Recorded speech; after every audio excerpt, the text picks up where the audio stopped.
વાત અરવલ્લીની કરીએ, જ્યાંના ખેડૂતોએ વાવણીની શરૂઆત કરી છે। 2 દિવસ પહેલા અરવલ્લીમાં વરસાદી માહોલ હતો, ત્યારે ખેડૂતોએ વાવણીની શરૂઆત કરી। આ સાથે વાવણીના શ્રી ગણેશ કરતા જોવા મળ્યા। અરવલ્લીના મોડાસા, ભિલોડા સહિતના તાલુકામાં 2 દિવસ પહેલા વરસાદ વરસ્યો હતો।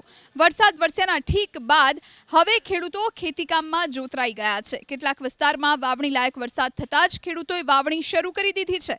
જિલ્લામાં અંદાજે 2 લાખ હેક્ટર જમીનમાં વાવેતર થશે। ખેડૂતોને આશા છે કે આ વર્ષે સારો વરસાદ વરસશે અને ખેત પેદાશના પણ સારા ભાવ મળશે। 2 દિવસ પહેલાં થોડું એક માવઠા જેવું થયું હતું, એટલે આજે વાવેતર શ્રી ગણેશ કર્યા છે। અમે મગફળીનું વાવેતર કર્યું છે। આજે લગભગ 10-15 વીઘામાં વાવેતર ચાલુ કર્યું છે અને એવી આશા રાખું છું કે આ સાલ થોડો વરસાદ સારો પડે તો ભગવાન મહેરબાની થાય તો વળી ગઈ સાલ પેઠે જો થોડું સારું વાવેતર કરીને સારું ઉત્પાદન મળે તો સારું। અમે વાવેતર ચાલુ કરી દીધું છે। આજે 10-15 વીઘામાં મગફળીનું વાવેતર કરવાનું છે। વરસાદ સારો થાય તેવી આશા રાખીએ છીએ।